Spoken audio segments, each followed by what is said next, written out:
Hi dears, welcome back. അപ്പോൾ ഇന്നത്തെ recipe അമൃതം പൊടി വെച്ചിട്ടൊരു കിഡിലൻ ഹൽവയുടേതാണ്. നല്ല എളുപ്പമാണ് ഉണ്ടാക്കിയെടുക്കാൻ.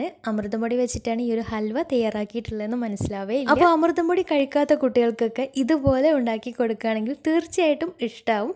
കുട്ടികൾക്ക് മാത്രമല്ല വലിയവർക്കും എന്തായാലും ഇഷ്ടമാവും. പ്ലേറ്റ് കാലിയാവുന്ന വഴി അറിയില്ല. അപ്പോൾ എങ്ങനെയാണ് ഈ ഒരു ഹൽവ തയ്യാറാക്കുന്നതെന്ന് നോക്കാം. അതിനു മുന്നേ ആയിട്ട് ചാനൽ സബ്സ്ക്രൈബ് ചെയ്യാത്തവരുണ്ടെങ്കിൽ സബ്സ്ക്രൈബ് ചെയ്യാൻ മറക്കരുത്. തൊട്ടടുത്തുള്ള ബെല്ലൈക്കണും കൂടെ ഒന്ന് ക്ലിക്ക് ചെയ്യുകയാണെങ്കിൽ ഇനി ഞാൻ പുതിയ വീഡിയോസ് ഇടുമ്പോൾ അതിൻ്റെ നോട്ടിഫിക്കേഷൻസൊക്കെ പെട്ടെന്ന് തന്നെ കിട്ടുകയും ചെയ്യും. അപ്പോൾ ഈ ഒരു ഹൽവ തയ്യാറാക്കി എടുക്കാൻ വേണ്ടിയിട്ട് ആദ്യം തന്നെ 1 കപ്പ് അമൃതം പൊടി എടുത്തിട്ടുണ്ട്. അമൃതം പൊടി എന്ന് പറയുമ്പോൾ ഒരുവിധം എല്ലാവർക്കും അറിയായിരിക്കും. 6 മാസം മുതൽ ഒരു 3 വയസ്സ് വരെയുള്ള കുട്ടികൾക്ക് അംഗനവാടി വഴി കൊടുക്കുന്ന ന്യൂട്രിമിക്സ് പൗഡറാണ്.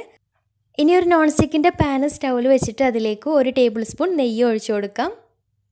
അപ്പോൾ ഈ ഒരു അമൃതം പൊടി നെയ്യിലിട്ടിട്ടൊന്ന് വറുത്തെടുക്കുന്നുണ്ട് കേട്ടോ. അമൃതം പൊടിയുടെ ഒരു പച്ചച്ചവൊക്കെ ഒന്ന് മാറി കിട്ടാൻ വേണ്ടിയിട്ടാണ്.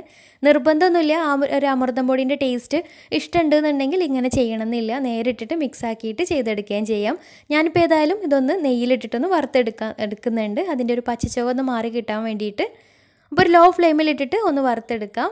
അപ്പോൾ ഇതുപോലെ വറുത്തെടുക്കുന്ന സമയത്ത് കൈയെടുക്കാതെ തന്നെ ഇളക്കി കൊടുക്കുക. കാരണം പൊടിയാണല്ലോ, പെട്ടെന്ന് അടി പിടിക്കാനുള്ള സാധ്യതയുണ്ട്. അടി പിടിച്ചാൽ ടേസ്റ്റ് മൊത്തത്തിൽ അങ്ങോട്ട് മാറും. അപ്പോൾ ശ്രദ്ധിച്ചിട്ട് നന്നായിട്ട് തന്നെ വറുത്തെടുക്കാം. അപ്പോൾ ആ ഒരു പൊടിയുടെ പച്ചമണക്കൊന്ന് മാറിയിട്ട് നന്നായിട്ട് ചൂടായിട്ട് വന്നാൽ ഫ്ലെയിം ഓഫ് ചെയ്യാം. ഇനി ഇതിലേക്ക് ചേർത്ത് കൊടുക്കുന്നത് 1 കപ്പ് ശർക്കരപ്പാനി. അപ്പോൾ അമൃതം പൊടിയൊക്കെ നന്നായിട്ട് വറുത്ത് ഫ്ലെയിം ഓഫ് ചെയ്തതിന് ശേഷം മാത്രമാണ് ഇതിലേക്ക് ശർക്കരപ്പാനി ഒഴിച്ചു കൊടുക്കുന്നത്. അപ്പോൾ ശർക്കരപ്പാനി ഒഴിച്ചു കൊടുത്തിട്ട് നന്നായിട്ടൊന്ന് മിക്സാക്കി എടുക്കാം. അപ്പോൾ കട്ടയൊന്നും ഇല്ലാതെ നന്നായിട്ട് ഇളക്കി മിക്സാക്കി എടുക്കാം. നന്നായിട്ട് മിക്സാക്കി എടുത്തതിന് ശേഷം ഇനി ഇതൊരു അരിപ്പയിലൂടെ ഒന്ന് അരിച്ചെടുക്കുന്നുണ്ട്. കാരണം ഹൽവയാവുമ്പോൾ തരി ഉണ്ടാകുമ്പോൾ അത്ര അങ്ങോട്ട് കറക്റ്റായിട്ട് വരില്ല. അപ്പോൾ ഞാനിതൊരു അരിപ്പയിലൂടെ അരിച്ചെടുക്കുന്നുണ്ട്. ചെറുതായിട്ട് അതിൽ വറുത്തെടുത്തത് കാരണം ചെറുതായിട്ട് അതിൽ പൊടി ഒരു തരി ഉണ്ടാവും. അപ്പോൾ അതൊന്ന് മാറ്റിയെടുക്കാം. നന്നായിട്ട് അരിച്ചെടുത്തതിന് ശേഷം അതിലേക്ക് ഒരു 1/2 കപ്പ് വെള്ളം കൂടെ ഒഴിച്ചിട്ട് ഒന്നും കൂടെ ഒന്ന് അരിച്ചെടുത്തിട്ടുണ്ട്. എന്നിട്ട് ബാക്കി വന്നിട്ടുള്ള ഈ ഒരു വേസ്റ്റ് ഇനി ഒഴിവാക്കാം കേട്ടോ. അത് ഇതിലേക്ക് ചേർത്ത് കൊടുക്കേണ്ട ആവശ്യമില്ല. എന്നിട്ട് ഈ ഒരു മിക്സ് ആ ഒരു പാനിലേക്ക് തന്നെ ഒഴിച്ചു കൊടുത്തിട്ടുണ്ട്. ഇനി ഇതിലേക്ക് ചേർത്ത് കൊടുക്കുന്നത് 1 കപ്പ് തേങ്ങാപ്പാലാണ്. അപ്പോൾ അതും കൂടെ ചേർത്തിട്ട് നന്നായിട്ടൊന്ന് മിക്സാക്കി എടുക്കാം. കൂടെ തന്നെ എക്സ്ട്രാ ഒരു 1/4 കപ്പ് വെള്ളം കൂടെ ഇതിലേക്ക് ഒഴിച്ചു കൊടുത്തിട്ടുണ്ടായിരുന്നു. ഇനി ഫ്ലെയിം ഓൺ ചെയ്തിട്ട് ഇതൊന്ന് നന്നായിട്ടൊന്ന് കുറുക്കിയെടുക്കണം. ഒരു മീഡിയം ടു ഹൈ ഫ്ലെയിമിലിട്ട് ചെയ്തെടുക്കാം.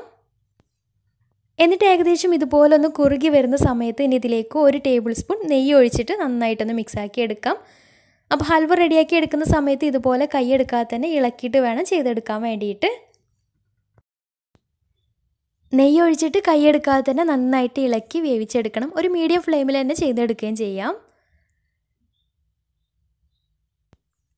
എന്നിട്ട് പിന്നെയും കുറുകി ഒന്ന് ടൈറ്റായി വരുന്ന സമയത്ത് വീണ്ടും 1 ടേബിൾ സ്പൂൺ നെയ്യ് ഒഴിച്ചു കൊടുക്കാം. എന്നിട്ട് വീണ്ടും ഇതുപോലെ തന്നെ കൈയെടുക്കാതെ ഇളക്കി വേവിച്ചുകൊണ്ടേ ഇരിക്കാം. പിന്നെയും അതുപോലെ തന്നെ ഒന്നും കൂടി ടൈറ്റായിട്ട് വരുന്ന സമയത്ത് വീണ്ടും 1 ടേബിൾ സ്പൂൺ നെയ്യ് ഒഴിച്ചു കൊടുക്കാം. പിന്നെ ഇത് ഒരുപാട് അങ്ങോട്ട് കട്ടിയായി വരുന്നതിന് മുന്നേ ആയിട്ട് ഇതിലേക്ക് നല്ലൊരു ഫ്ലേവറിന് വേണ്ടിയിട്ട് ഒരു 1/4 ടീസ്പൂൺ ഏലക്കാപ്പൊടി ഒന്ന് വിതറിയിട്ടൊന്ന് മിക്സാക്കി എടുക്കുന്നുണ്ട്. ഇനി നേരത്തെ ചെയ്ത പോലെ തന്നെ നന്നായിട്ട് കുറുകി ഒന്ന് ടൈറ്റായിട്ട് വരുന്ന സമയത്ത് ഒന്ന് ചട്ടിയിലൊക്കെ ഒട്ടി പിടിക്കുന്ന ആ ഒരു ടൈമായി വരുന്ന സമയത്ത് വീണ്ടും 1 ടേബിൾ സ്പൂൺ നെയ്യ് ഒഴിച്ചു കൊടുക്കുക. ഇതുപോലെ ചട്ടിയിൽ നിന്ന് നന്നായിട്ട് വിട്ട് വരുന്ന ആ ഒരു പരുവായിട്ട് വരണം. ആ ഒരു സമയത്ത് അതിൽ ഒഴിച്ച് കൊടുത്തിട്ടുള്ള നെയ്യൊക്കെ ഒന്ന് തെളിഞ്ഞ് വരും. ആ ഒരു ടൈം വരെ ഈ ഒരു പ്രോസസ്സ് റിപ്പീറ്റ് ചെയ്തുകൊണ്ടേ ഇരിക്കാം.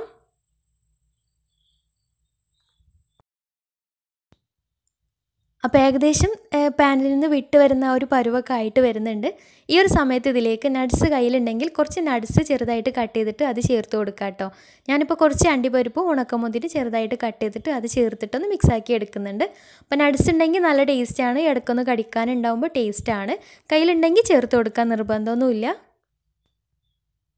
അപ്പോൾ ഏകദേശം ഒരു 20-25 മിനിറ്റ് ആകുമ്പോഴത്തേക്ക് നമ്മുടെ ഹൽവ ഏകദേശം റെഡി ആയിട്ടുണ്ട്. പാനിൽ നിന്ന് വിട്ട് വരുന്ന ഒരു പരുവായിട്ടുണ്ട്. അതുപോലെ തന്നെ ഒഴിച്ചിട്ടുള്ള നെയ്യൊക്കെ അതിൽ തെളിഞ്ഞ് വരാനും തുടങ്ങിയിട്ടുണ്ട്. ഈ ഒരു സമയത്ത് ഫ്ലെയിം ഓഫ് ചെയ്യാം. ഇനി ഇതുപോലെ ഏതെങ്കിലും ഒരു പാത്രത്തിൽ കുറച്ച് നെയ്യോ അല്ലെങ്കിൽ എണ്ണയോ ബ്രഷ് ചെയ്തിട്ടുള്ള ഒരു പാത്രത്തിലേക്ക് നമ്മൾ റെഡിയാക്കിയിട്ടുള്ള ഈ ഒരു ഹൽവ അതിലേക്ക് ഇട്ടിട്ടൊന്ന് സെറ്റ് ചെയ്തെടുക്കാം.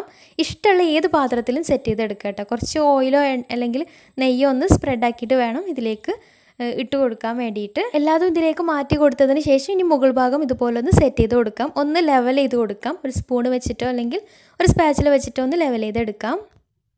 ഇനി ഇത് അടച്ച് വെച്ച് ഒരു 3-4 മണിക്കൂറൊന്ന് സെറ്റ് ചെയ്യാൻ വേണ്ടിയിട്ട് മാറ്റി വെക്കാം. അപ്പോൾ ഒരു 4 മണിക്കൂറിന് ശേഷം സെറ്റ് ചെയ്തെടുത്തിട്ടുള്ള ഹൽവയാണ് കേട്ടോ. കറക്റ്റായിട്ട് നന്നായിട്ട് തന്നെ സെറ്റായിട്ട് കിട്ടിയിട്ടുണ്ട്. പെട്ടെന്ന് വേറൊരു പാത്രത്തിലേക്ക് ഫ്ലിപ്പ് ചെയ്തെടുക്കാനും പറ്റുന്നുണ്ട്. കാരണം ഓയിലൊക്കെ സ്പ്രെഡാക്കി കൊടുത്തത് കാരണം പെട്ടെന്ന് തന്നെ മാറ്റി കൊടുക്കാനും പറ്റുന്നുണ്ട്. ഇനി നമുക്ക് ഇഷ്ടമുള്ള ഷേപ്പിൽ ഇത് കട്ട് ചെയ്തിട്ട് സെർവ് ചെയ്യാം. നല്ല സോഫ്റ്റ് ആയിട്ടുള്ള നല്ല ടേസ്റ്റി ആയിട്ടുള്ള ഒരു ഹൽവയാണ്. തീർച്ചയായിട്ടും ട്രൈ ചെയ്ത് നോക്കണം. പെട്ടെന്ന് തന്നെ സെറ്റായിട്ട് കിട്ടിയിട്ടുമുണ്ട്. നമുക്ക് ഇഷ്ടമുള്ള ഷേപ്പിൽ കട്ട് ചെയ്തെടുക്കുകയും ചെയ്യാം. കഴിക്കുന്ന സമയത്ത് വായിലിട്ടാൽ അലിഞ്ഞു പോകുന്ന ടൈപ്പ് നല്ല സോഫ്റ്റ് ആയിട്ടുള്ള അടിപൊളി ടേസ്റ്റി ആയിട്ടുള്ള ഹൽവയാണ്. തീർച്ചയായിട്ടും ഒന്ന് ട്രൈ ചെയ്ത് നോക്കുക. അമൃതം പൊടി വീട്ടിലുണ്ടെങ്കിൽ തീർച്ചയായിട്ടും ട്രൈ ചെയ്ത് നോക്കുക. എന്നിട്ട് നിങ്ങളുടെ ഫീഡ്ബാക്ക്സ് താഴെ കമൻറ്റ് ബോക്സിൽ അറിയിക്കാൻ മറക്കരുത്. അപ്പോൾ ഇന്നത്തെ വീഡിയോ ഇഷ്ടമായെന്ന് വിചാരിക്കുന്നു. ഇഷ്ടമായെങ്കിൽ ലൈക്ക് ചെയ്യുക. ഫ്രണ്ട്സ് റിലേറ്റീവ്സിനൊക്കെ ഒന്ന് ഷെയർ ചെയ്ത് കൊടുക്കാനും മറക്കരുത്. അപ്പോൾ നല്ല അടിപൊളി വീഡിയോയുമായി വീണ്ടും വരാം. അതുവരെ take care. Bye. Thank U.